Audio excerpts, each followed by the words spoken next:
San Francisco, cereal, and $85 billion. Three seemingly unrelated phrases that bear huge significance to the existence of Airbnb. The first is the city where Airbnb launched. The second is the snack the co-founders sold to keep the company afloat during its darkest times.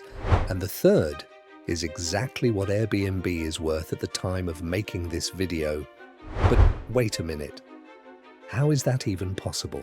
How does a company that started a little under 2 decades ago and owns zero property become one of the most valuable hospitality brands in the world?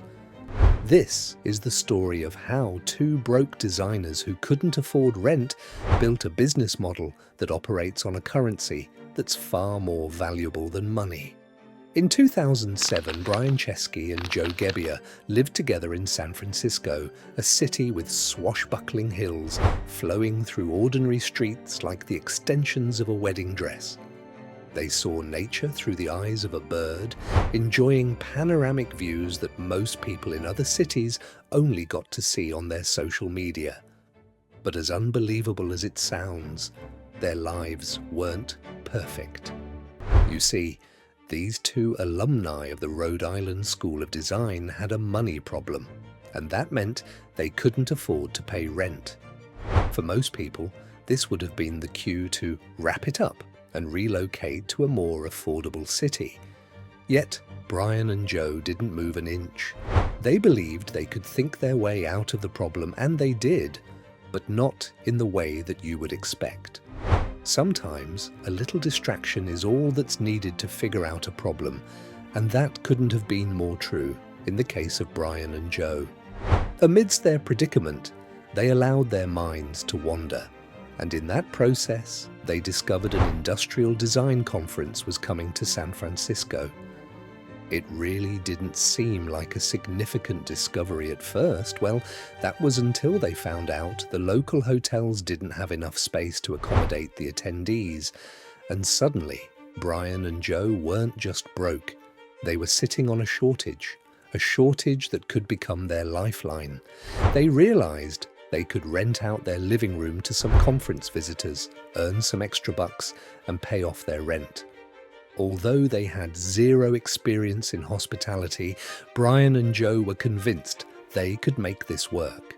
Besides, the fear of being homeless was greater than whatever problems could arise from hosting 3 guests.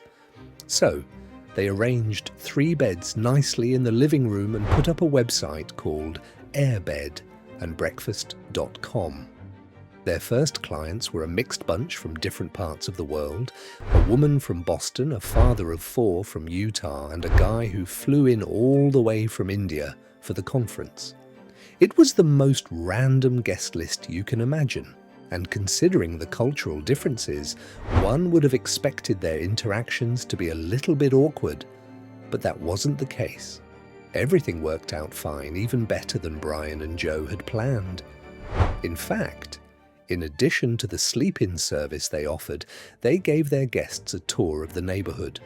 So, by the time the contract ended, they had gained $240 and 3 new friends across the world. And that, my friend, is how the billion-dollar empire that we all know as Airbnb was born. At its core, Airbnb operates as a marketplace that connects hosts to guests.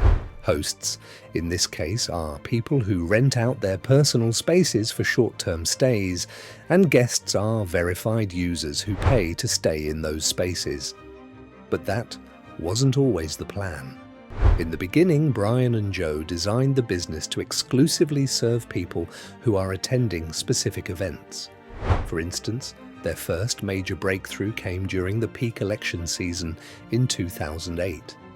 At the time, President Obama had just been nominated as the presidential candidate of the Democratic Party, and he was expected to deliver his acceptance speech in front of 84,000 people at the Empower Field at Mile High.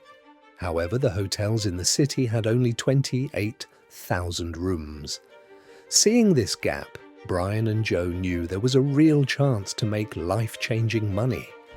They also knew that the task would be too much for two unassuming designers to handle. So they onboarded a new member to the team named Nathan Blechazik. Fresh out of Harvard as a computer science graduate, Nathan added his expertise to everything Brian and Joe were already building.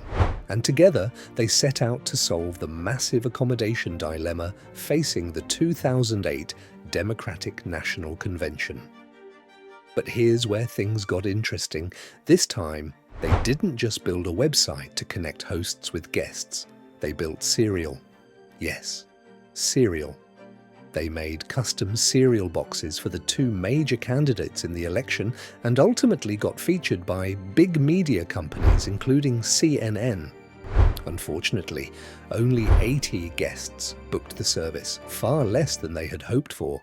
But the cereal side quest generated $30,000, which was quite impressive.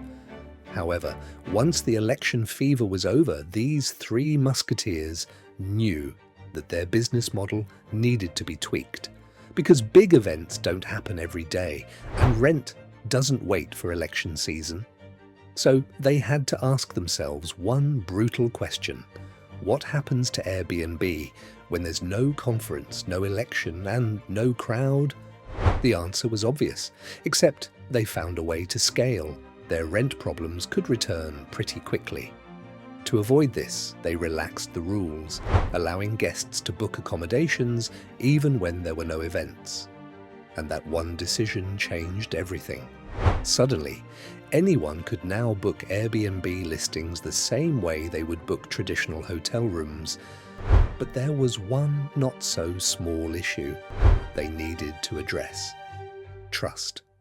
Guests needed to know they would get value for what they paid for. Hosts needed to know their property would be treated with respect. Now, that's not an easy thing to solve, especially when you're acting as the middleman between two total strangers. But Brian, Joe, Nathan, and their trusted mentors came up with a two-way appraisal system that helped fix the problem. ID verifications became mandatory, and a review history was kept for each user to provide context and evaluate risks. Thankfully, these measures were enough to bridge the trust gap, and the business started to scale. By early 2009, the company reached a significant milestone of 2,500 listings and 10,000 users, and just 1 year later, it raised $7.2 million in Series A funding led by Greylock Partners. At this point, it looked like Airbnb had cracked the code, but then a single booking almost destroyed the entire company.